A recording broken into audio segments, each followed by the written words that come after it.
What's going on, everyone? Welcome into the Chief Zone podcast. My name is Farzin Vasugian. Hope you're all doing well. Hope you guys are enjoying the month of July. Hope you all had a great 4th of July holiday weekend as we are getting closer and closer to training camp. Less than 2 weeks away, really a week and a half away.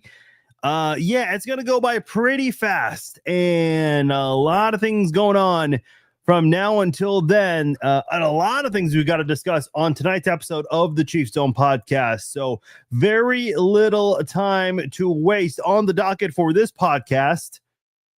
Stadium updates. Yeah, let's talk about that some more. Actually, there are some significant updates here, more specifically regarding North Kansas City. I'll tell you what that is in just a moment. Patrick Mahomes, Xavier Worthy, and Trey Smith, all of them recently did an interview with Kay Adams on her YouTube show, Up and Adams. Mahomes had a lot of interesting things to say. Trey Smith, Xavier Worthy had a couple of noteworthy comments as well. So we'll touch on that on this episode. Later on, we will touch on Rashee Rice because there is an update on his civil case. A lot of updates to go over here. A lot of updates since we've last done a podcast. So we'll touch on that and talk about that wide receiver room and how this could impact the wide receiver room. Matt Nagy was recently on Travis Kelce's podcast, the New Heights podcast. A couple of interesting comments from that podcast there that definitely should be discussed here.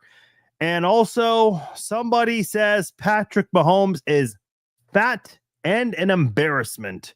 You guys already know who that is. Well, who am I kidding? We're going to discuss that and more here on this episode of the Chief Zone podcast. This episode is brought to you by SeatGeek. SeatGeek is where I go to for all of my sports ticketing needs. In fact, during the 4th of July weekend, I got to check out The Weeknd over at Allegiant Stadium in Vegas. That was a lot of fun. Second time seeing him in person. I'm not a big concert goer, but if I'm going to go, it's definitely The Weeknd. Had a hell of a time watching him. Great seats. And if you want great seats yourself for a great price, go to SeatGeek.com, pick your tickets. And if you're a new customer, you can use my promo code Farzine and you will save $20 off your first purchase from SeatGeek. Go to SeatGeek.com, put your tickets in, and at checkout, new customers can enter my promo code Farzine to get $20 off their first order from SeatGeek. All right.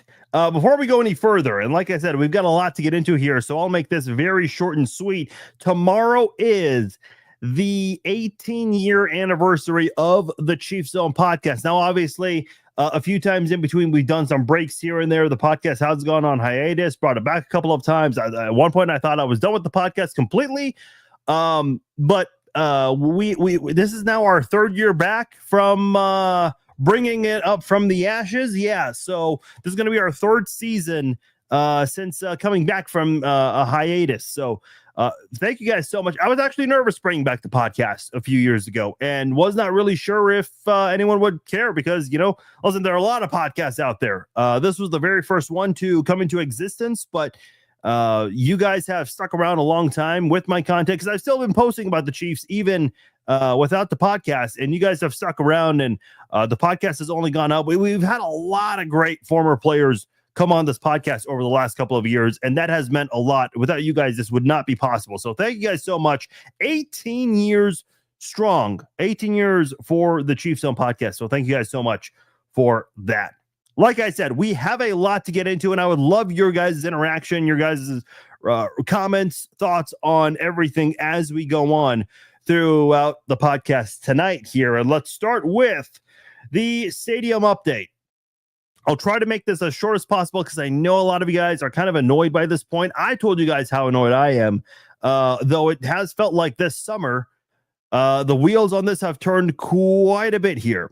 So earlier this week on Tuesday, it was Monday rather, excuse me.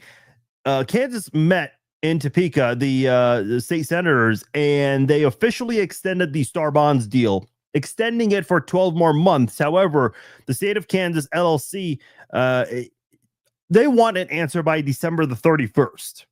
The problem is, I don't think the state of Kansas is going to receive that answer by the end of 2025.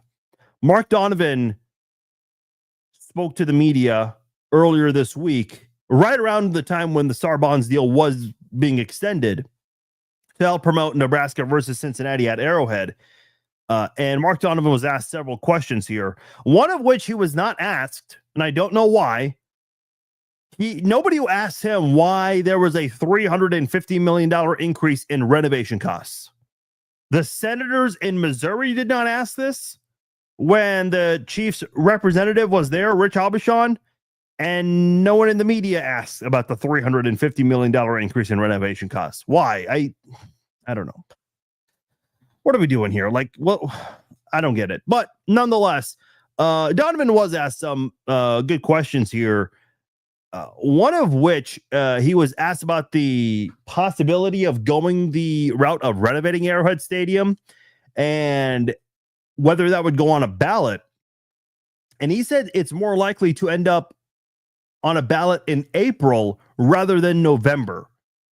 So if you're the state of Kansas, you don't necessarily like to hear that. Now, the Star Bonds still go for 12 months, so the offer could still be open. I don't think Kansas is ever going to withdraw from their offer. They're just not. But at the end of the day, I do think the Chiefs, they need to pick up the speed a little bit on this. I mean, listen, what is the date today? July the 10th, 2025. If we're looking through here, let's look at the last four dome stadiums that have been built. US Bank Stadium, which is where the Minnesota Vikings play. That opened in July of 2016. It took just over 2.5 years to build, just over $1 billion. And it's estimated that a stadium like that would cost $1.39 billion in 2024. Mercedes-Benz Stadium in Atlanta opened in August of 2017. 3.25 years, almost 40 months, $1.6 billion the cost. In 2024, something like that would cost about just north of $2 billion. These next two stadiums, both AFC West rivals, both very big projects here. SoFi Stadium, which is where the Chargers and the Rams play, that opened in September of 2020. And the cost was anywhere between $5 to $6 billion. I know that's one big range, $1 billion and a big range there, but a lot of estimates there. It took almost 4 years to build. In a stadium like that, estimated to cost $6 billion. Mark Donovan did say that it'd be anywhere between $2 to $3 billion. Allegiant Stadium also opened in 2020, about a month or two before SoFi Stadium. That cost almost $2 billion. That would cost $2.3 billion in 2024. That took a little more than 2.5 years to build, 9 days shy of the 1,000-day mark. So you don't have to have an answer this exact moment, but you got to have time to plan things out, map it all out, talk about where things are going to go before construction can officially begin. So this project does have to come up at some point. You got to give an answer at some point. Now, I understand, because when the state of Kansas, when it was rumored that they would extend the Star Bonds, I was kind of upset in the beginning. I'm like, really? We got to give these billionaires another 12 months? Now, the more I thought about it, I said, okay, listen, these are big decisions here. This is not something you can go back on. Once you agree to a deal and sign it, I mean, if you renovate Arrowhead, you are stuck with that renovation plan for probably 2 to 3 decades. If you decide to build a dome stadium, that is probably going to be there for the entire time Clark Hunt's alive. He's, 60 years old, if I'm not mistaken?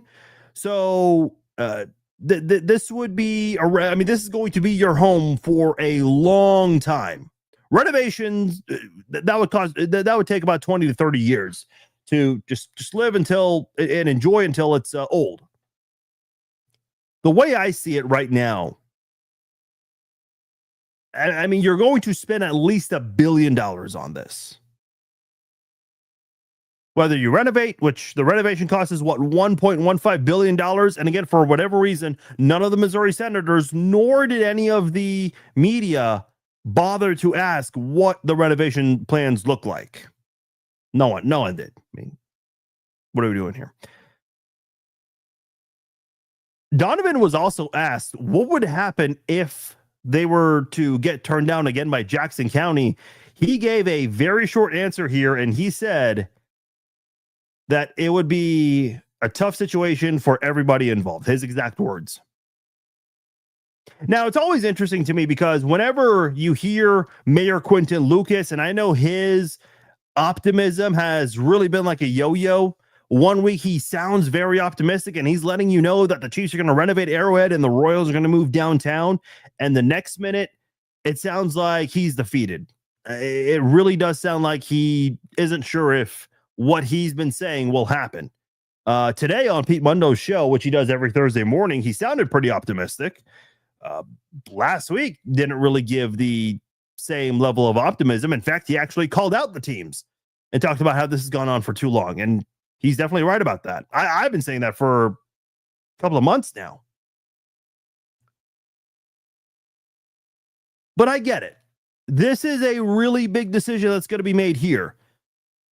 I know Clark Hunt wants to have a Super Bowl in Kansas City. He tried to make this happen 20 years ago. Remember when Jackson County voters had a chance to vote on the rolling roof? They turned that down.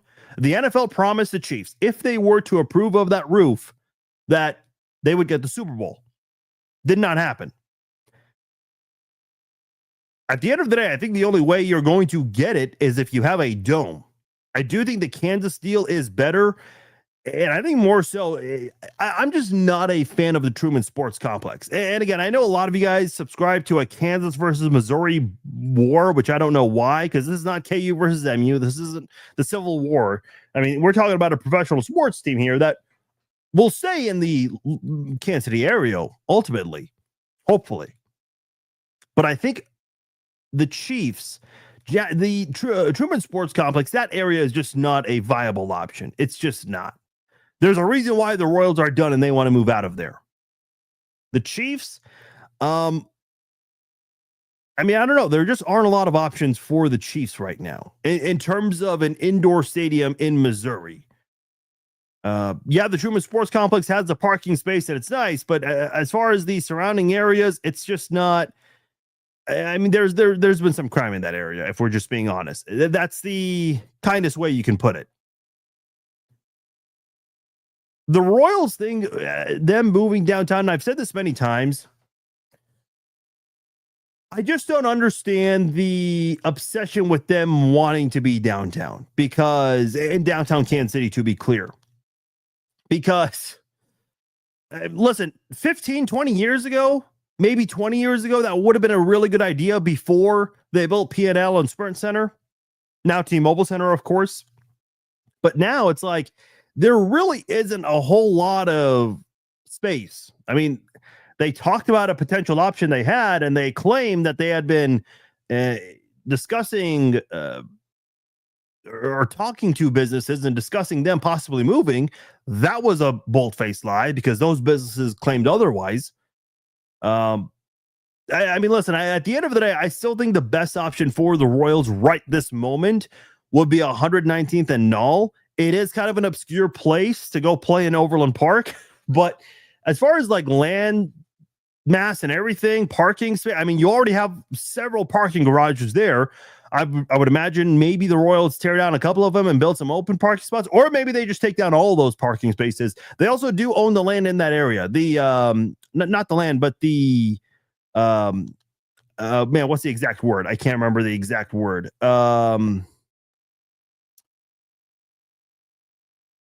The contract for the area. I can't remember exactly what it is, but they wouldn't need to do much, because I know the Royals want to move next to an entertainment district. Well, you got Park Place and Town Center right around that area. So, the mortgage, that's the word I was looking for. I'm not sure exactly what what's going to happen with the Royals. I don't even think the Royals know. The Royals have had so many different rumored spots. It seems like Washington Square Park, which is not a very sizable area, and 119th and Null are the two spots. For the Chiefs, it's stay at the Truman Sports Complex or move to the Legends area. It's got to be one of those two things. Miss you, Farzine. It's almost out of time. Yes. Thank you, guys. By the way, the Red Friday live chats will be returning soon once training camp gets underway. So we'll be doing a lot more live streams in the near future. So yeah, we'll be doing a lot more football chat. And obviously a lot of you guys are here now compared to podcasts in recent weeks, which is understandable. I mean, it's the off season. Sometimes there isn't a whole lot to talk about, but we are getting closer and closer to training camp. One last thing I do want to talk about the stadium issue, and then we'll move on, I promise. Missouri Governor Mike Kehoe is going to be in North Kansas City tomorrow to sign the Clay County Sports Authority bill. It's a piece of legislation that allows Clay County to have a sports commission similar to Jackson County. This is to oversee a pro sports franchise of some sort. That is all according to Pete Mundo. He was the first to get on this. Mayor Quinton Lucas was asked about this today, and everybody thought that this was a strong play to try to lure the Royals to leave Jackson County and go to Clay County in North KC. Turns out it's not because of the Royals. The word is that Clay County, this is done in an attempt to build a practice facility for the Kansas City Chiefs. Now, keep in mind, this is just to sign a bill. This is not, hey, it's official, done deal. The Chiefs are having their practice facility there. No, that's not what this is. It's almost like when the state of Missouri last month signed a bill for the Chiefs and Royals. It was not for them to stay. That was to make the official offer to the Chiefs and Royals, which Mayor Quinton Lucas said is enough to keep them in Kansas City. Well, they haven't signed off on that deal yet. And I say that because Patrick Tuohy, he had been on Pete's show many times and has said, well, the Kansas deal has existed for a year and they have not accepted it. Okay, that's true. But I think the reason they have not accepted it is because they want to hear Missouri's offer, which took a very long time. Missouri's offer has now been on the table for a little under a month. But if the Chiefs really wanted to say, and the Royals really wanted to say, wouldn't they have accepted that by now? Why ask Kansas to extend it for another 12 months? And again, I get it. I said earlier, there's a lot being invested into this, and this is a decision that'll be, so you would have to deal, if you renovate, you would have to deal with it for 2 to 3 decades. If you go to the Dome, that's something you'll have to deal with for even longer than that. Maybe for life, I suppose. I don't know. But that's where we are right now. But the word is that Clay County appears to be making a move to get the Chiefs practice facility to North Kansas City. Now, the word is whatever the Chiefs decide to do, it does sound like they are going to relocate their practice facility, which I don't know. I think there are more benefits to having the practice facility pretty close to your stadium. Some teams have it this way. Some teams actually have their practice facility in their own stadium.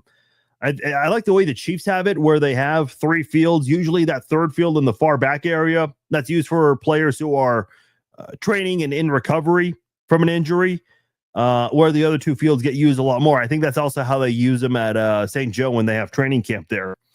The word is, if the Chiefs decide to move to Kansas, they'd move to the Legends, which is Wyandotte County, but the practice facility would be somewhere in Johnson County, whether it's Overland Park, Olathe, Lenexa, like somewhere in that area, which is interesting. I don't know why you would need the practice facility in a whole different county, let alone in a different city, but that's kind of how, I don't know. That's just the way they're going about it, according to all the rumors.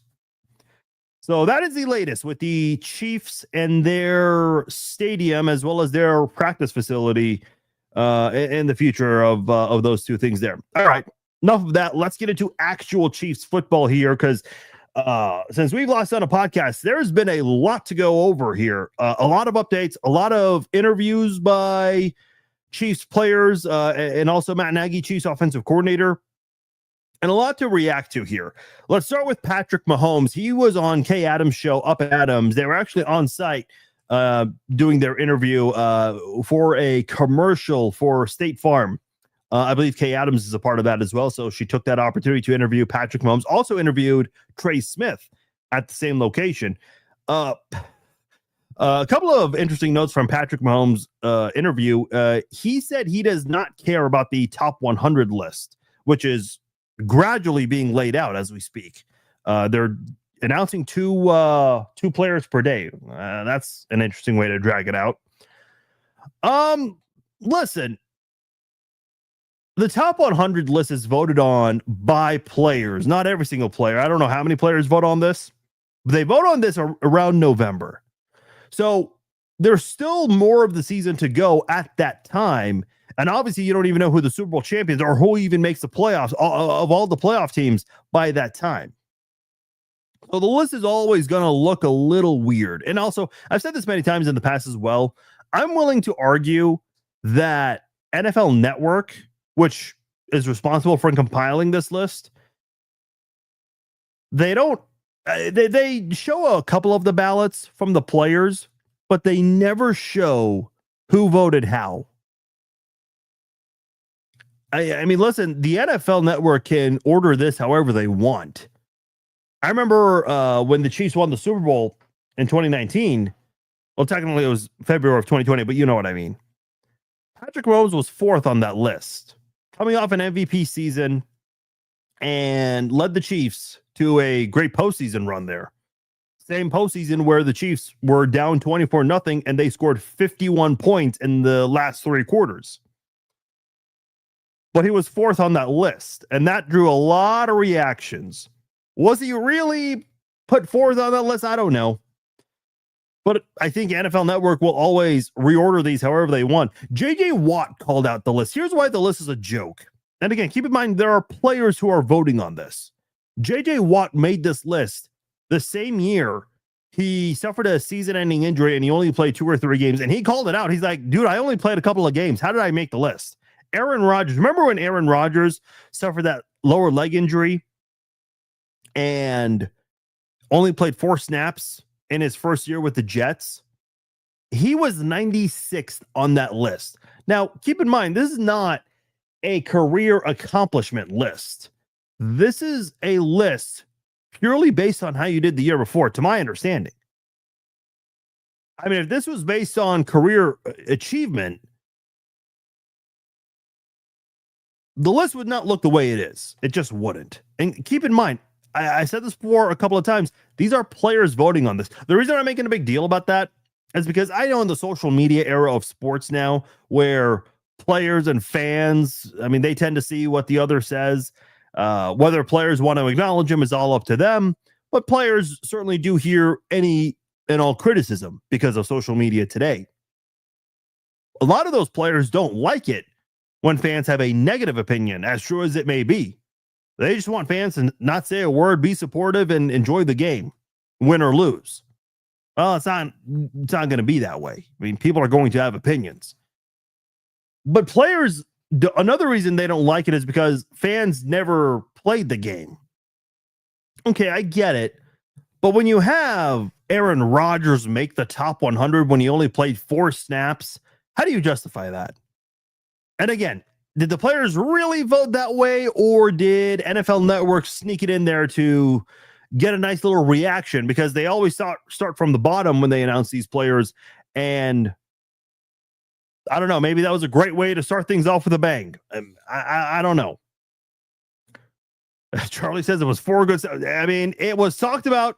It was the most talked about 4 snaps in NFL history, and that's for sure. Patrick Mahomes also says he just wants to play some football. Acknowledge that he, like I said a moment ago, hears the outside noise, and his quote is, "I'm honestly just ready to play football again. Whenever you lose, you have this taste in your mouth that you want to go out there and revenge that," or whatever you want to say, because Kay Adams mentioned revenge tour. I'm going to skip I'm going to skip over. He said he's had to sit back here. People talk and talk. He says, let's just play football and handle it all out there. I don't want to talk about it. I just want to go out there and show who we are as the Kansas City Chiefs. Xavier Worthy in this, not the same interview, but um, just recently did an interview with Kay Adams. He mentioned that, the team is definitely pissed off, and she asked who's pissed off the most, and he said Patrick Mahomes. So, which is, the right mindset. Now, I think you got to be careful to control that kind of emotion. For those of you who are MMA fans, if you see a boxer or a UFC fighter who's in the ring or in the octagon and is fighting angry, that can be a bad thing. If you're fighting emotionally, that can easily get to your head and lead to bad things happening on the field. So I have no problem with the mindset the Chiefs have that they're pissed off. I mean, they should be. They got embarrassed in the Super Bowl. But as long as it's controlled, and I think at the end of the day, once training camp starts and they're, tackling, pads are popping, all these things, and once you get a couple of these preseason games down, and then once that game in Brazil finally gets underway, I think it's like, okay, we can forget about Super Bowl 59 and just finally move on and play football. I think that's what the Chiefs need really badly more than anything right now, is to get that first game in Brazil against the Chargers underway. Once that happens, I think the Chiefs can finally move on and be in a spot where they're like, okay, we're done with that. Let's play some football. September 5th can't come soon enough for the Chiefs. Another comment from Patrick Mahomes was asked the team's one big key for success this season. And he gave an interesting answer here, because you would think the answer is, let's make sure we have the offensive line in place. Let's make sure we're all healthy. No, he says it's just us having fun again. That's what he said. And I heard Craig Carthen, who, notoriously Chiefs hater, he was like, what, you guys didn't have fun making millions of dollars and reaching the Super Bowl? And he has a valid point there. But I think the way the Chiefs play, specifically on offense, you can tell the Chiefs just were not playing at the level they should have played at. And listen, I think a big part of that is injuries. We talked about all of the hype. Last offseason, there was a lot of hype with the offense, specifically the wide receivers, signing Hollywood Brown, Rashee Rice, getting a year under his belt, and Xavier Worthy getting drafted. There was a lot of hype with this wide receiver room. And unfortunately, that hype evaporated pretty quickly when Hollywood Brown suffered an injury on the very first snap of the preseason. Rice got hurt very early in the season as well. Xavier Worthy was kind of thrust into this position to where he had to basically do a lot of things that were expected from Hollywood and Rice. When they got DeAndre Hopkins, I think the offense still was not as dynamic as people would have liked for it to be, but the turnovers certainly decreased when DeAndre Hopkins arrived in Kansas City, when the Chiefs made that trade with the Titans. I can understand what Patrick Mahomes' answer, where he's coming from. They're talking about how this team needs to just have fun. And listen, football is obviously more fun when everyone's available and healthy, but unfortunately, that's just not the way things work out. The good news is, and I think this is the perfect time to get into it here, because Trey Smith and Xavier Worthy, they were also on Kay Adams' show recently. Let's start with Xavier Worthy here, because they talked about his growth and just what he was able to do in the last 9 to 10 games of the season. A very similar look from Rashee Rice in his last 10 games, including the playoffs. Now, before I get more into Xavier Worthy, this is, probably the right time to mention, there's an update on the civil case involving Rashee Rice. His court date is not going to be until early 2026. Specifically, it's going to be January 20th. And there's another civil case from July 8th that was pushed back to March 30th, 2026. Now, the NFL has been inconsistent with this kind of stuff. So the way I see it, it doesn't seem like Rice is going to get suspended here. Now, this is starting to drag on it's going to be basically 2 years, a little over 2 years by the time the second civil case goes down. So part of me wonders, would it not be better if the Chiefs and the NFL just agreed on some sort of self-imposed suspension here? just to say, hey, look, we know what happened. It wasn't good. We know we're anticipating some sort of suspension. On the other side of it, I suppose you can go into this and you've got all three of your main receivers. God willing, no injuries in the preseason or in training camp. You're going to have all three receivers, because what were we all talking about a year ago this time? Hey, we're getting ready to see Hollywood Brown, Xavier Worthy, and Rashee Rice all together. And I still remember in training camp, every single day, you saw all three of these guys walking together down that ramp onto the practice fields at Northwest Missouri State. They were all walking together. And when the Hollywood injury occurred in that preseason game, I think it was in Jacksonville, because if I'm not mistaken, it was the same injury Tyreek Hill suffered also in Jacksonville, coincidentally. It was just weird seeing Rice and Worthy walk together without Hollywood. It just looked different. So I think the big bonus here from a football standpoint, because obviously, I mean, listen, I've been critical of Rice and what happened. Getting behind the wheel and acting like a knucklehead, I have no tolerance for that. I've certainly said my criticism about that many times when it happened. But from a football standpoint, well, he's going to be available for you. So the good news is Rice is coming back from an injury. Well, it's not like he's being heavily relied on to dominate right away. Hollywood, he was able to come back and finish the season with the Chiefs, but still had a pretty significant injury that made him miss a majority of the 2024 season. He's coming back. You also have Isaiah Pacheco coming back from an injury.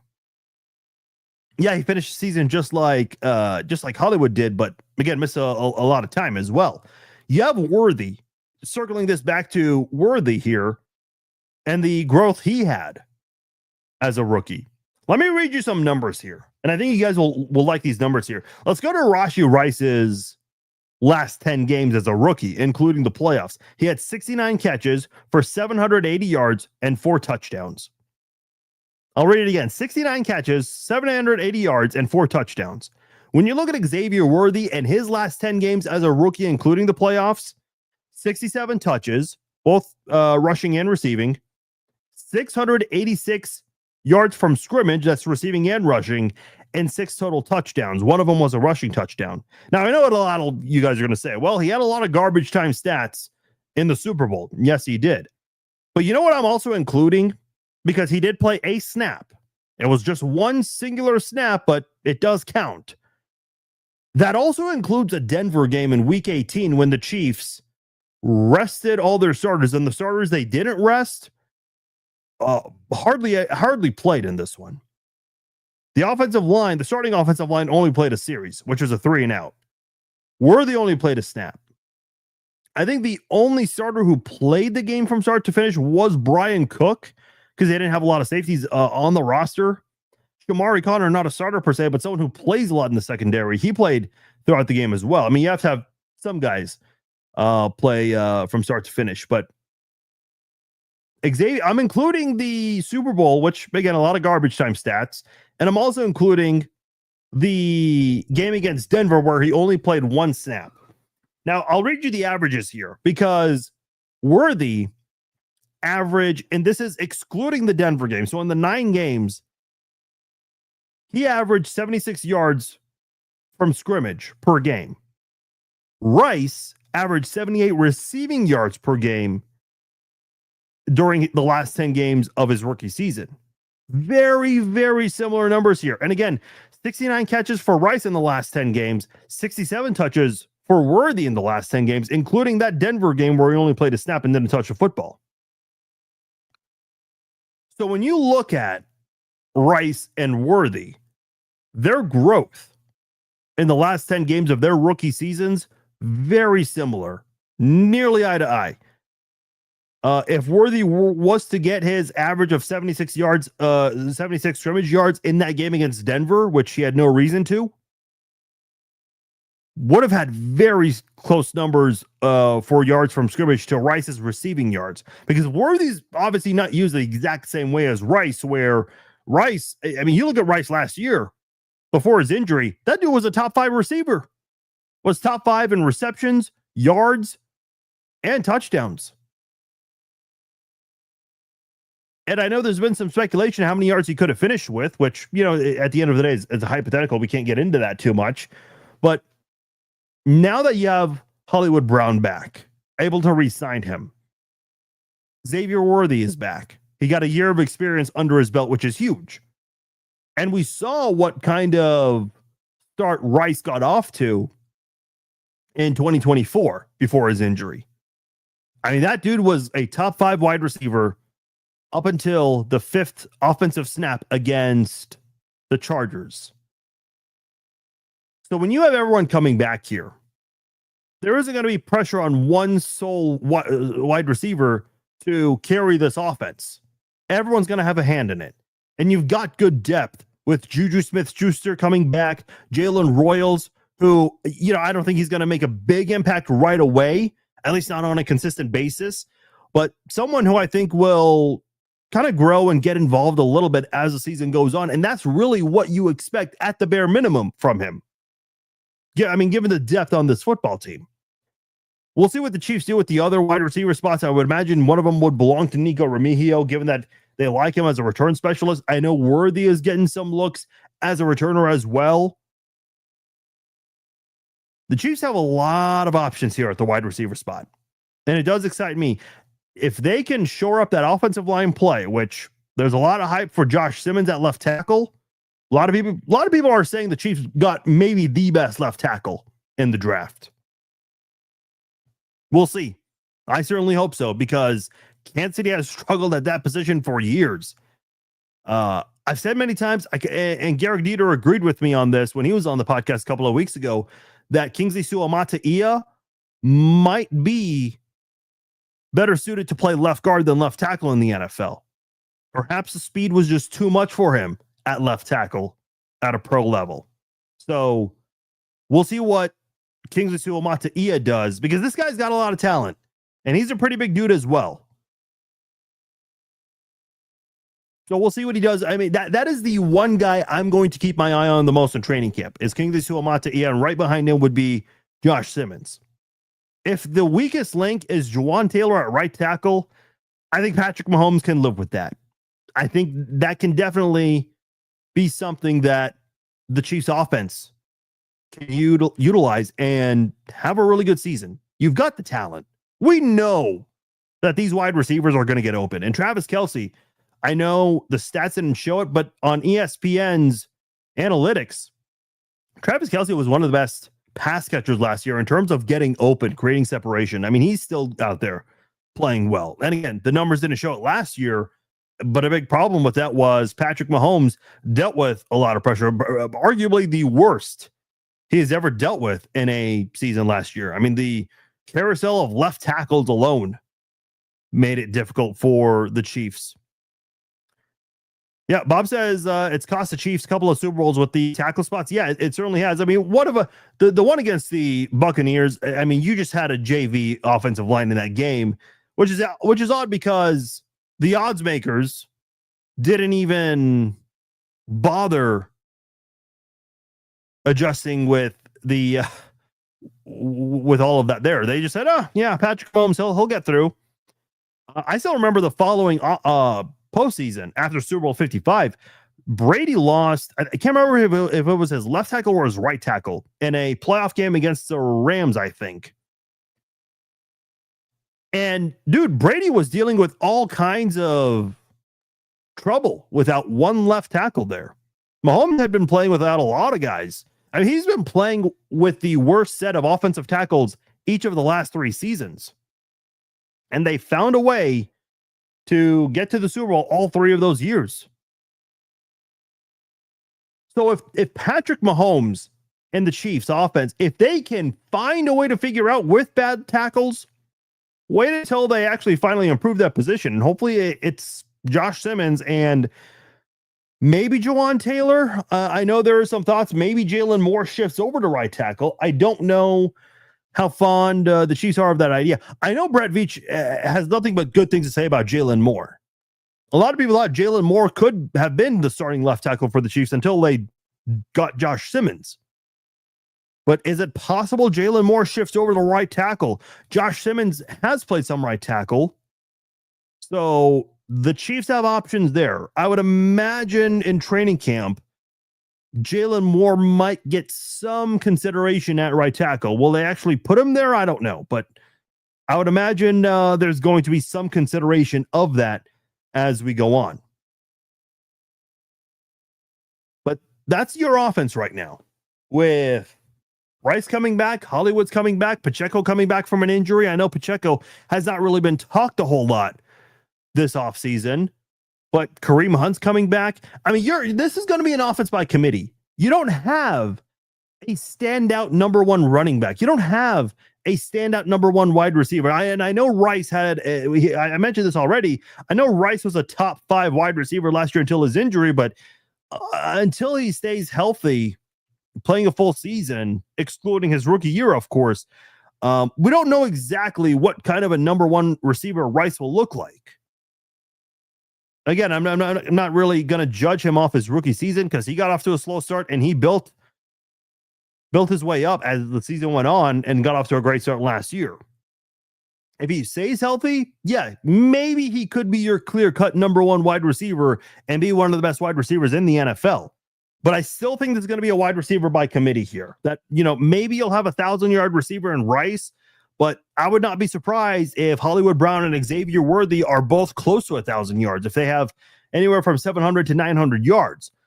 Jalen Moore, Juju Smith-Schuster, those are some guys who could probably have a couple of hundred receiving yards. We'll see Travis Kelce. I know the big knock on Kelce is that he's not as good as he once was. Yeah, that's true, but Kelce was a top 5 tight end last year in terms of receiving yards and receptions. I mean, you're not going to find 5 tight ends that had more catches and yards than Kelce did last year. So, yeah, sure, Kelce's level of play has certainly regressed a bit, but he's still one of the better tight ends in the league today. Noah Gray, I know, is a guy that the Chiefs really like, and he really came on strong last year with the way he pulled through. And they really needed him because of the way you lost all those wide receivers as the season went on.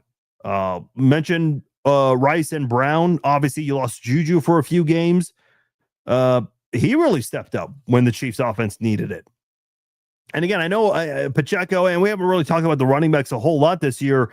You have Isaiah Pacheco. You have Kareem Hunt. You signed Elijah Mitchell this year. We'll see what he does. Rashee Smith, one of the fastest running backs in this year's scouting combine. I mean, you've got a good group of guys there, and we'll see Carson Steele. I think that's a roster bubble guy for sure. I know he was the popular guy in the preseason last year.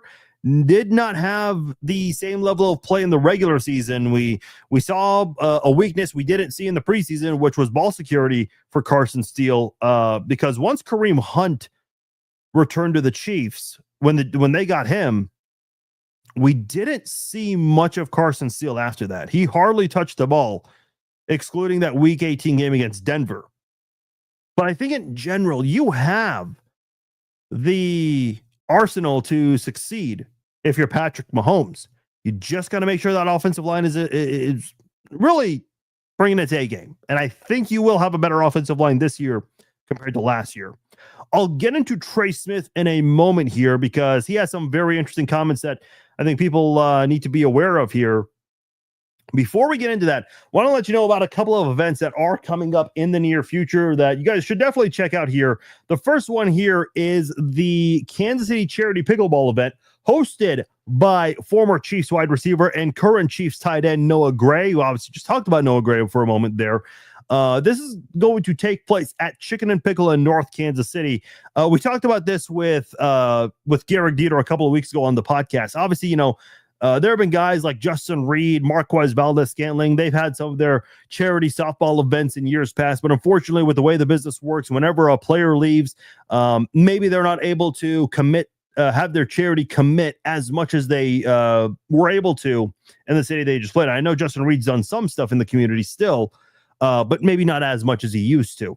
Marquez Valdez-Scantling had that softball event. So they're kind of moving on from softball. Not to say they won't ever go back, but they are going to have the charity pickleball event. This is going to take place at Chicken and Pickle at North Kansas City exactly a week from today. So go to kansascitycharitypickleball.com or take a screenshot of that QR code right there, and it'll take you to kansascitycharitypickleball.com, and you will be able to purchase tickets from there. You can actually take part in the pickleball tournament. So if you don't want to just be there, you don't want to be part of the meet and greet, and there are different ticket packages you can purchase, you can take part in this. You got you and a buddy, you guys play a lot of pickleball. Hey, there you go. You got an opportunity to be a part of that as well. There are going to be some Chiefs there as well. I know Mike Pennell will be there, Jaden Hicks. Chiefs fan and social media legend James Draws will be there as well. That was just announced yesterday. So this is going to be a fun event at Chicken and Pickle in North Kansas City. Check that out if you haven't already. Another event you guys need to be aware of, it is the Duran Cherry Watch Party on September the 5th in Weston, Missouri at Holiday Distillery. And let me pull up the website because I don't have it on me right now, but I can pull up the text message with that. This is going to be a lot of fun here. Duran Cherry, Chiefs Hall of Famer, is going to be hosting a watch party in which it'll be with him. It'll be some other former Chiefs. Has not been announced yet. And by the way, I am posting the link to the tickets right there. There it is. It's from flipcause.com. They're teaming up with them to have the tickets. So if you're on Facebook and YouTube, the link is right there. And I'll share the link in a separate post. I'll be mentioning this several times as we get closer and closer to September the 5th. So if you miss it now, don't worry. I'll remind you guys several podcasts moving forward. But since I've last done the podcast, the tickets were not available. They were made available right after I got done with the podcast. So the Duran Cherry Foundation and their executive director, who's been on this podcast as well, Aaron Cordor, great people, do a great job with everything they do. And I'm happy to be a sponsor of this event as well. And you get to watch the Chiefs with a couple of former Chiefs. I mean, that's going to be a lot of fun. So game day watch party, Chiefs, Chargers. While they're in Brazil, you can watch this with a couple of former Chiefs at Weston, Missouri at Holiday Distillery. Again, September the 5th, 7 p.m. is when it all starts. So check that out if you haven't done so already. And I'm sure we'll announce some names as whenever they start to announce some of these special guests for that event as well. All right, back to Chiefs football here. A couple of other notes before we sign off for the night. Trey Smith was also on Kay Adams' podcast. Didn't really say a whole lot. I mean, they spent a lot of time talking about State Farm and the commercial and all. But the one big question that was asked, and Kay Adams brought it up, is the franchise tag. He obviously signed it right away, which I thought was good news. Some people viewed it as bad. I thought it was a good thing because that meant there's not going to be a holdout going into OTAs or training camp. Trey Smith was there. I believe he was there for the mandatory part. I can't recall if he decided to skip out on OTAs. I think he did. Now that I think about it, but he'll be there for training camp, which is the good part. Now, this is where things get interesting here because the deadline for this is Tuesday, July the 15th at 3 p.m. Central Time. And Trey Smith's the only one under the franchise tag right now. The only other player who got the franchise tag was T. Higgins, and he signed his deal. So as far as the franchise tag deadline goes, the only player people are going to be watching is Trey Smith. And this is 5 days away. Trey Smith can play this one of two ways. Number one, he can sign it right now. And listen, Trey Smith is going to be the highest paid guard in football this year. Whether he sticks with the franchise tag or gets an extension.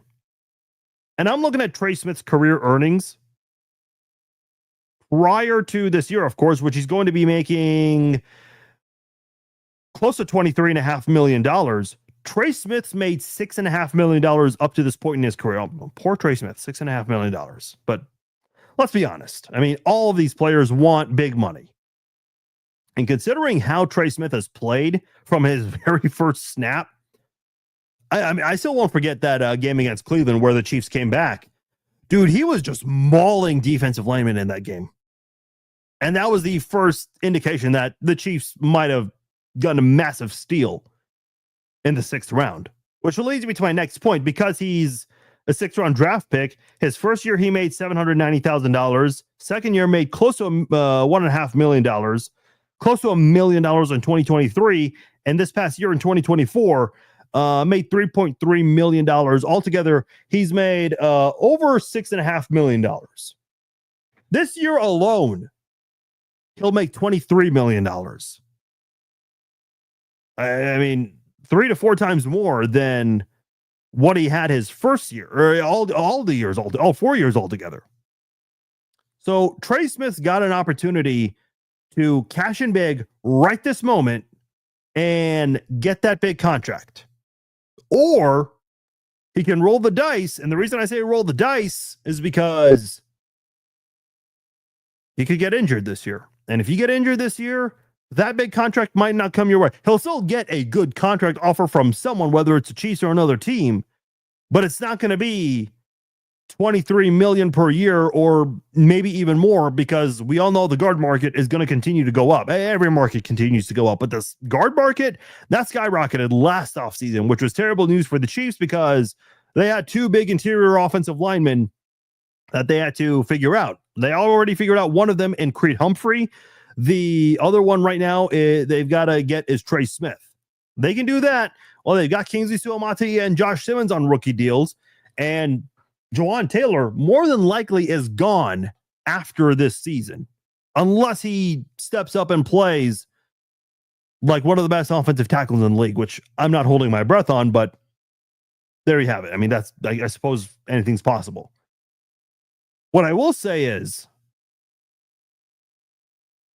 I truly do not have a prediction on what's going to happen because I just don't know.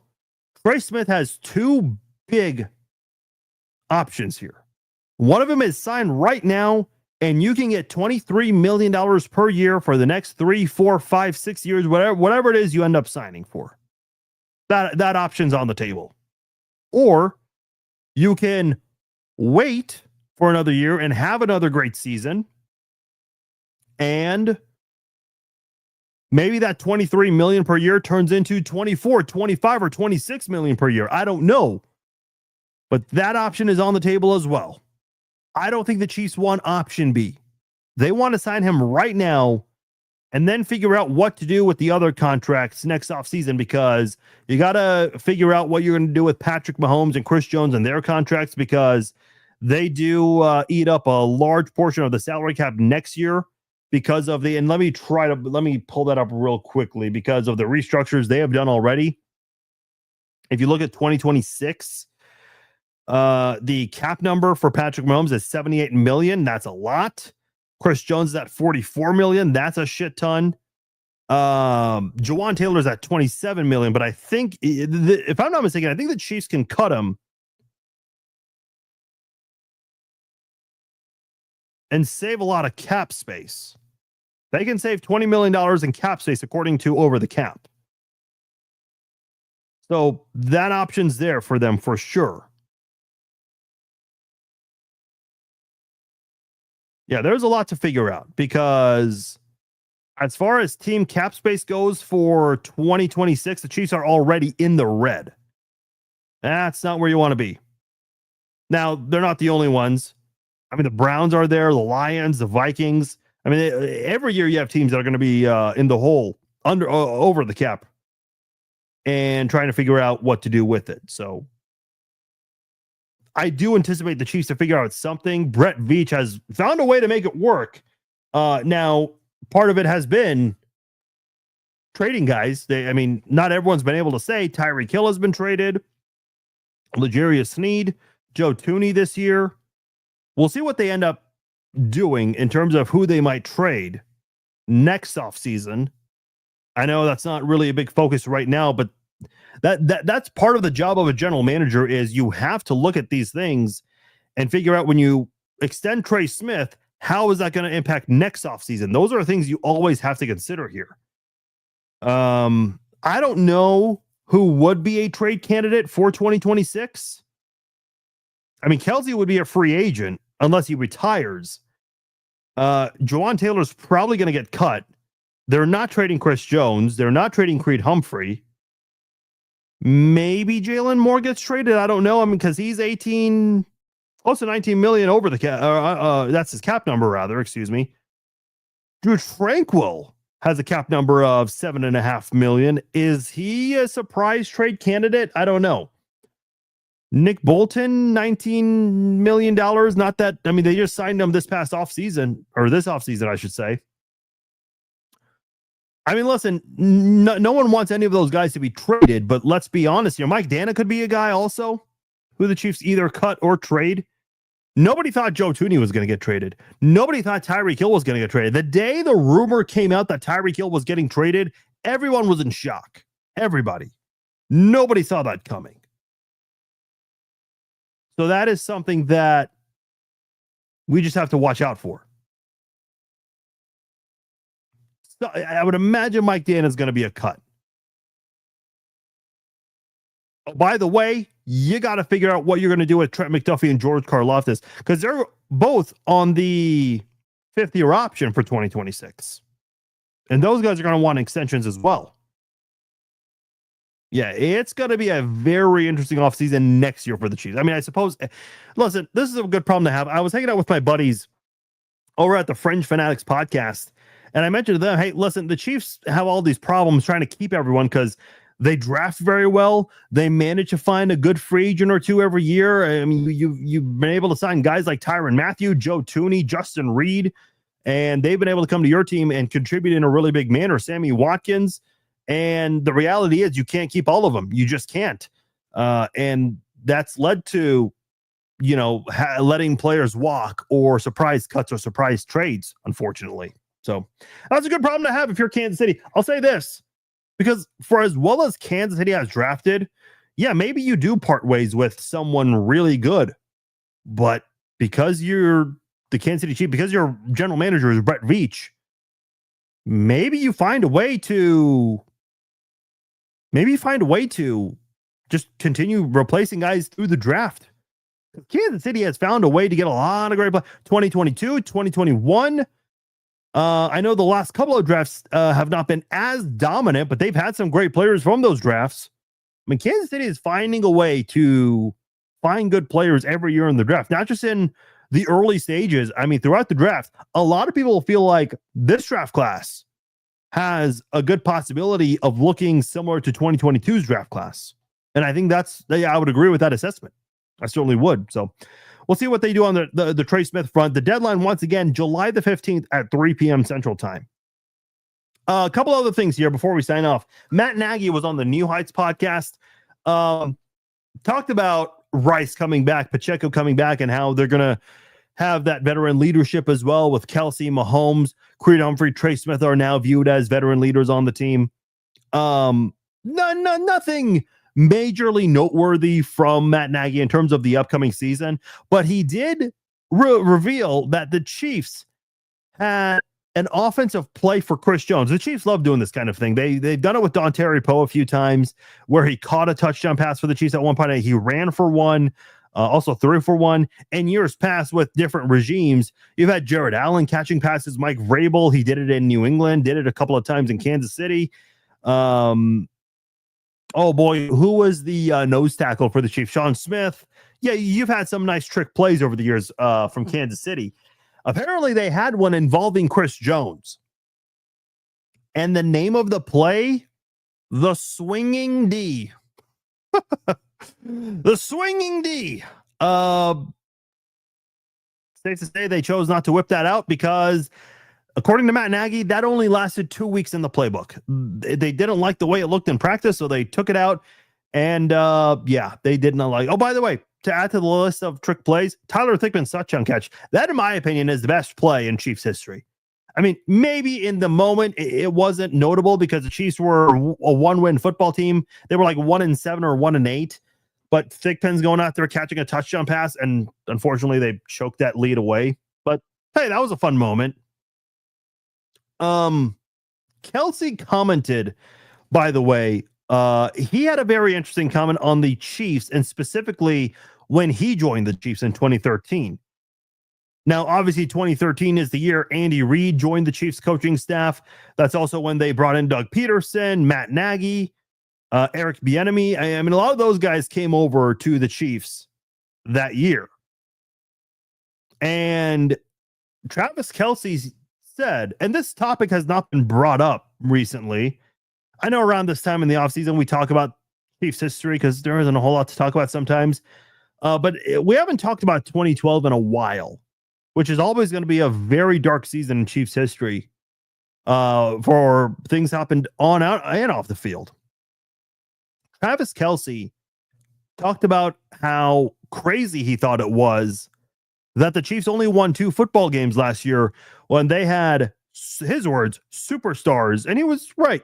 No, I don't know if I'd use the word superstars, but he had the team had good players and guys like Eric Berry, Justin Houston, Jamal Charles, Derek Johnson, Tamba Hali, Brandon Flowers, Dwayne Bowe, which sucks because none of those guys ever won a ring. When you look at the defensive players the Chiefs have now and the defensive players they had in 2013, I thought the Chiefs had better players in 2013, but they didn't play well as a unit, unfortunately. A great pass rushing unit.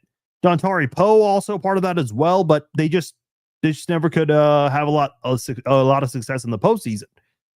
But you look at that, and Travis Kelce mentions Alex Smith joined the football team and how the Chiefs had studs on both sides of the ball. It just felt like it was crazy how they went from being a 2-win football team to a 9-0 team. I remember talking that year in 2012. I thought the Chiefs were a playoff team that year. I thought they had all the pieces, but they just were not led by the right coaches. Brian Daboll, listen, Brian Daboll's come a long way. He deserves a lot of credit, but my God, he was a terrible offensive coordinator that year.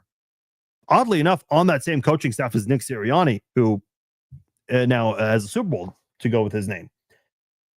But you look at Romeo Crennel, and the hill I will always die on about 2012, and specifically Romeo Crennel, that guy is responsible for the growth of guys like Derek Johnson and Tamba Hali. Because those guys, I would say, were probably about average, maybe slightly above average until Rack got there. And they kind of declined right before Rack. Because remember when the Chiefs switched to the 3-4 defense, Derek Johnson was in the doghouse.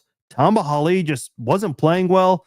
I remember that year when the Chiefs only had like 9 sacks and Tamba Hali had like a third of them. Yeah, I mean, it was that bad in 2008.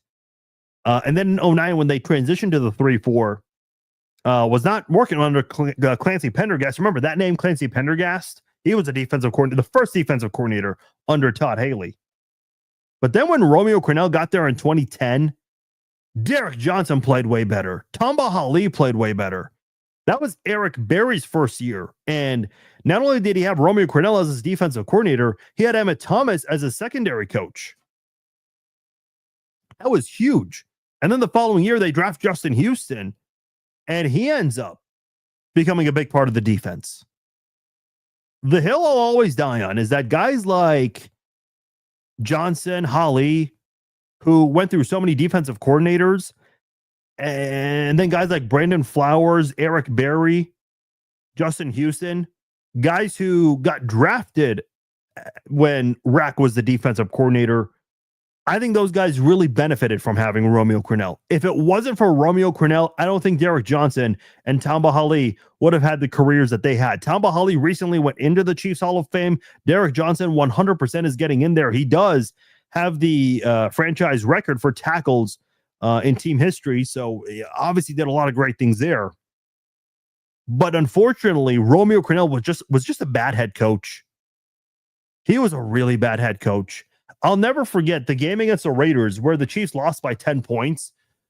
It did not look like a blowout, but it was because the Chiefs got a touchdown in garbage time. Jamal Charles only got the ball 5 times in that game. And if I'm not mistaken, I think Jamal Charles was a top 5 rusher in the league in 2012. And I remember someone in the media asked, why did Jamal Charles only get the ball 5 times? Now, if you if you're the head coach, you got to have control of things. Now, obviously, some head coaches, a lot of head coaches, in fact, they kind of lean back a little bit and focus on one side. So, for example, Andy Reid has a big hand in the Chiefs offense, and he lets the defensive coordinator, whether it's Bob Sutton, who was the first defensive coordinator here in KC under Andy Reid, or Steve Spagnuolo, he lets them handle the defense. Romeo Crennel, when he was the head coach of the Chiefs in 2012, he was also the defensive coordinator, but handed those duties off as the season went on. He let the guy from New York, the head coach of the Giants, I can't remember his name, I mentioned it earlier, Dable. He let Dable handle the offense. And in that post-game press conference, when Romeo Crennel was asked, why did Jamal Charles only get the ball 5 times? He said, I don't know. I mean, I get letting the offensive coordinator handle things, but how do you not know? How do you not know why your best player only got the ball 5 or 6 times? That was the problem with Romeo Crennel as a head coach. He got a second chance, and it just didn't work out for him, unfortunately. A fantastic defensive coordinator. I mean, this guy, I don't think gets the credit for what he did as a defensive coordinator. I mean, you look at the Patriots when they won 3 of 4 Super Bowls, 3 of Tom Brady's first 4 Super Bowls. The Patriots had a top 10 defense every year when they won a Super Bowl. Every year in the Brady, in fact, Brady, all 7 of Super Bowls, he's had a top 10 defense. Nothing wrong with that, by the way. I know people like to use that as a knock on Brady or Mahomes to say Mahomes got bailed out by his defense. Well, listen, that's just part of being a good football team. But just didn't work as a head coach. The thing I mentioned earlier, the hill I'll always die on, he had a big hand in some of the defensive players and their success, even after he was let go. And I think he's one of the best defensive coordinators in NFL history.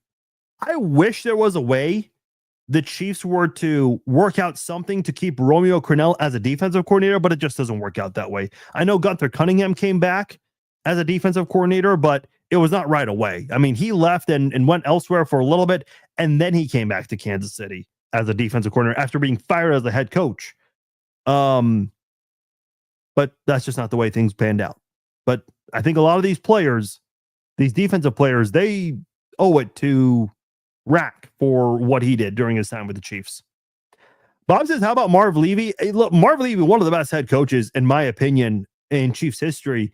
Obviously, he won't be discussed in the same breath as Andy Reid, Dick Vermeil, Marty Schottenheimer. I'm drawing a lot of blanks today. The guy who called for 65 toss power trap for the Chiefs, Hank Stram. I mean, you have a lot of great head coaches in the history of the Chiefs. Marv Levy doesn't get talked about often. And he did a lot of great things in Buffalo, sure. Did not have the same level of success in Kansas City, which is unfortunate. Let's see here. A couple other things left to discuss. You guys have heard of Kevin Keatsman, right? Oh boy. Listen, I think you guys already know what I'm about to say, what topic we're getting into. Let me, first of all, Keatsman on his podcast. Keatsman does a daily podcast called Kevin Keatsman Has Issues, and he also does a daily radio show for an hour on KCMO Talk Radio. Keatsman on his podcast criticized Patrick Mahomes because there was a photo of him and his wife and some of their friends, and he was showing off a belly, I guess, because that's what people do on the 4th of July. They're on boats, they're on yachts, they're shirtless, they're having fun, drinking beer, all that good stuff. And Kevin Keatsman did not like what he saw, even though we already knew Mahomes had a dad bod. This was nothing new. But Kevin Keatsman took it on his podcast to call Mahomes fat and an embarrassment to Kansas City because of his weight. And then I listened to his follow-up because he got called out by Bobby Stroup, Patrick Mahomes' personal trainer. And Keatsman, so Bobby Stroop asked a couple of valid questions here to Keatsman. And I'm trying to pull them up right now as I speak here, basically asking, what athletes do we remember for having six packs?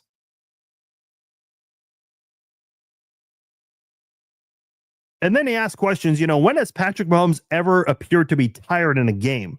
When did he not have the physical ability to make a play in a long drive? And then asked, when have you seen us train? Well, what do you know about his workout regimen? And Kevin Keatsman did not answer any of those questions.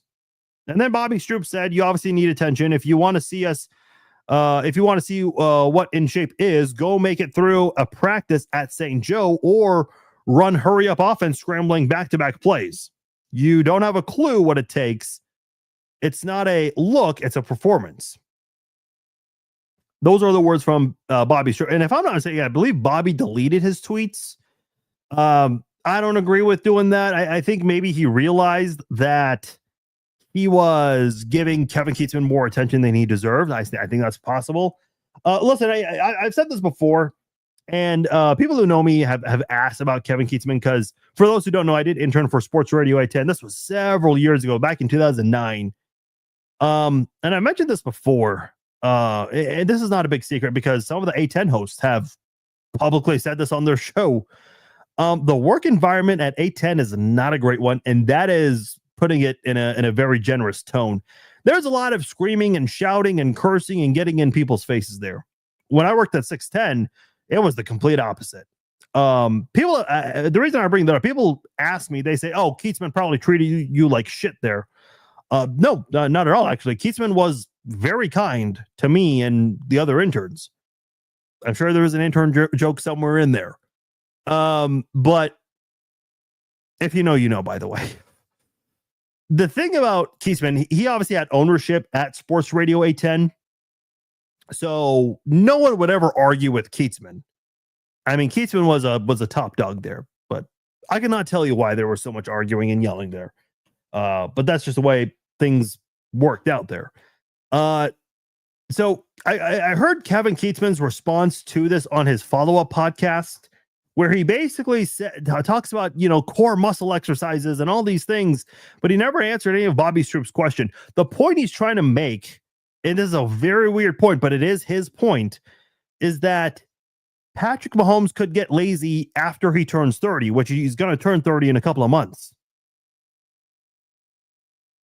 Why is this a concern? Why? Where did Keatsman come from to where he believes this is a concern? And I know there are people on Twitter who are trolls and say, "Oh, your quarterback has a dad bod." Yeah, he does. And he has more success than any quarterback in the NFL right now. So what does that say about the other 31 NFL quarterbacks or so who've started over the years? I mean, Russell Wilson, that dude is in phenomenal shape and does a lot of different things here and there. Justin Fields is a phenomenal athlete. Listen, just because you're athletic does not mean you're a great player. I remember Brady Quinn, who played for the Chiefs in 2012, which we talked about the 2012 team. Brady Quinn, I remember when he was entering the draft, ESPN was making a big deal about his physique and how well he takes care of his body and how he had like a 4% body fat or something along those lines. Like, cool. But that didn't lead to any kind of success on the field, unfortunately, for Brady Quinn. And I like Brady Quinn. I think he's a very good analyst too, by the way. Not every bad player is a bad analyst. He unfortunately didn't play well, but he's a phenomenal analyst. So yeah, I don't know where Keatsman gets this idea where he has to make a point that he's concerned about Patrick Mahomes after the age of 30. Listen, Tom Brady how old did Tom Brady what was the age his last year? What was Tom Brady's, if I can type, Brady's age his last year? Okay, it's not giving me that answer straight up. How old was Tom Brady in his final season? 45 and a half years old. I like how they put his half age there. But okay, he was 45. I don't think Patrick Mahomes is playing until he's 45. How many NFL players play until they're 45? Tom Brady took great care of his body over the years. I mean, this is a guy that was in tip-top shape and it allowed him to play until he's 45. I don't think Patrick Mahomes is going to play that long. And there's nothing wrong with not being able to play for that long. I mean, that is just freakishly impossible to do. But I just don't know where Kevin thought, hey, let's have a take on this and raise a concern, because we saw him shirtless on the 4th of July. Like, dude, come on. Look, I know there's a lot of criticism about Kevin Keatsman. I kind of alluded to an incident he had that became very public. Obviously, he had a lot of controversial comments during his time at 810, and it eventually led to his exit at 810. I mean, the station that he had part ownership in forced him out. He made it very clear he was not resigning, and he ended up resigning. I think that's at least how they wanted to make it look publicly. But let's be honest, it's almost like when Carl Peterson resigned in 2008. Did he really, or was he forced to resign? I think there was a difference there. I think Clark Hunt had asked him to do that. Now, there have been a lot of responses to Kevin Keatsman. This got national attention worldwide. It got a response from Nick Wright. Remember the 810 versus 610 radio wars? Remember when Nick Wright was dominating and kicking 810's ass in the ratings? Nick actually alluded, he didn't go deep into detail with this because I don't think a lot of people outside of Kansas City care. But he alluded to the fact that Keatsman is a radio rival of his. And I guess the people at 810 were threatened by him because they saw the ratings. And so they decided to fire some shots at Nick Wright. Dude, I know a lot of people know Nick Wright today for being a Chiefs homer. Man, people don't know how Nick Wright grew. What he did in Kansas City was wildly impressive. 6'10", a lot of people don't realize this. 6'10", they're now 96.5 The Fan, I guess. Their commercials were very short. They didn't have a long commercial playlist every time they would go to commercial. It was much shorter than 810's. 810 was the top dog. 610 was the little brother. When Nick Wright got there, he absolutely dominated when he got there. And they moved him around a couple of times, midday, early, afternoon, and whatever time slot he was in, he would win. That's how great Nick Wright was at his craft, that everyone in Kansas City picked up on it, and it eventually led to higher ratings than 810's. And obviously, Nick's where he's at today. He's got one of the highest rated shows in all of sports TV. I'm not going to read the entire comment. I'll read you the highlights. I have it posted on my Facebook and all my social media for people to see. Everyone's going crazy responding to it. But Nick Wright was on the Dan Le Batard show with Stu Gatz, formerly of ESPN. And he says that Keatsman is no longer, because a lot of the headlines are radio host in Kansas City. Nick says he's not in radio, but he is. He's on KCMO Talk Radio doing an hour per day. But Nick Wright took a shot at his podcast and said that he's on a podcast that can't have more than 35 listeners. I kind of thought that was funny. Then he basically he gives like the Cliff Notes version of the radio rivalry he had with 810 and specifically Kevin. By the way, this is actually funny. Remember the 810 zone, which is a shame that it got shut down, but it did. And unfortunately, they could never figure out where they wanted to open a location, kind of like the Chiefs and the Royals right now. But Nick, I did not know this. Nick had a celebration party for his ratings dominance, and he had it at the 810 zone, which I did not know that. That's hilarious to have it at 810's own like corresponding restaurant. That's funny. But then he called Kevin an SOB and also said that he's a bad dude. And he said that people are going to say he's punching down, and he never feels like he's punching down on this guy. Listen, I'll never know the full context of why 810 hated him so much, other than he was a big threat. But dude, I mean, he clashed with Kevin Keatsman. He clashed with Seren. He clashed with the morning host at 810. Dude, I'll never forget those. You guys remember the radio wars back then? Dude, it was massive. It was a huge deal. I'll never forget Chris and Cowboy, man, which is ironic because Cowboy ended up going to A10 at one point. That was interesting. But yeah, man. Nick Wright, he lashed out at Kevin Keatsman. Listen, I've always said Kevin was nice to me when I was an intern at A10. And again, I know there's probably an intern joke somewhere out there. And I've always praised Kevin for his ability as a businessman. A lot of people don't know the history of sports radio, A10, and union broadcasting. It's actually a really fascinating story.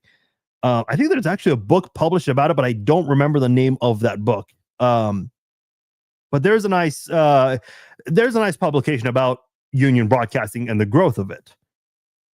And I've given Kevin credit for that because he deserves credit for that. But man, I've had my opinions and my criticism of his takes, and this is unfortunately another one added to the list. He had the Sylvia De Souza comment, obviously the Andy Reid comment that got him forced out of A10. I mean, he's had a lot of interesting comments over the years. Listen, Kevin's, from my interaction with Kevin personally, the guy's a rational dude. But sometimes he just has opinions that are way out of left field and outlandish, and sometimes out of line. And I don't really get that from Kevin. I don't know why. But that's Kevin for you, man.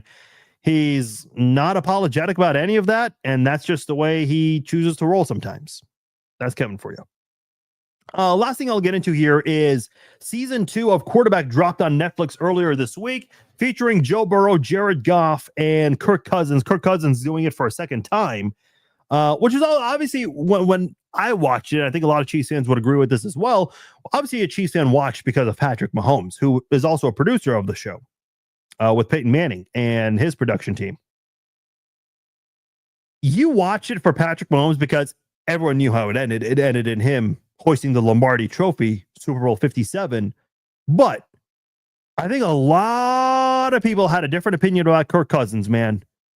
A lot of people felt differently about Kirk Cousins, for sure. Listen, nothing wrong with Patrick Mahomes and his wife and the lifestyle they live, but they're not as relatable. I mean, Brittany has mentioned this many times publicly. They've got 7 cars. They have 3 houses. I mean, I can't relate to that lifestyle. And again, nothing wrong with it. They earn that lifestyle. But when you hear Kirk Cousins' wife, Julie, I believe is her name, she talks about how, they get their clothes from Target. They live in a regular neighborhood, not a gated community, and they'll go out for a walk. And their last concern is, being stopped by someone else. They're just more relatable people. And again, there's nothing wrong with Patrick and Brittany's lifestyle. It's just not relatable for the viewer of that show. So I thought it was cool that Kirk Cousins got to do it a second time. Burrow, obviously with Burrow, there were a couple of times where the Chiefs were featured on this show. One was that week 2 game against Cincinnati, which does not really help the Cincinnati fans' narrative that there was a cheap pass interference call, which it wasn't. Burrow said he would have wanted that call as well. He would have been upset if he didn't get that call. It's clear pass interference. It's funny, the Bengals fans because, you guys know me, I like to troll Bengals fans a little bit. I posted the screenshot of the score from that game on the Netflix series, and I said, this is the best part of the Netflix series, and it's the Chiefs beating the Bengals. And Bengals fans got fired up. They're like, oh, yeah, you got that free pass interference call on a Hail Mary. First of all, it was a valid pass interference call. Nothing wrong with it, which, by the way, earlier in the game, Jamar Chase got away with yanking down Trent McDuffie, and Trent McDuffie was penalized on that. So there you go. And for anyone that's calling that a Hail Mary play, you don't know shit about football if you think that's a Hail Mary play. Nobody throws a Hail Mary on 4th and 16 with 40 some odd seconds to go at the 35-yard line. Patrick Mahomes' arm strength is far better than that.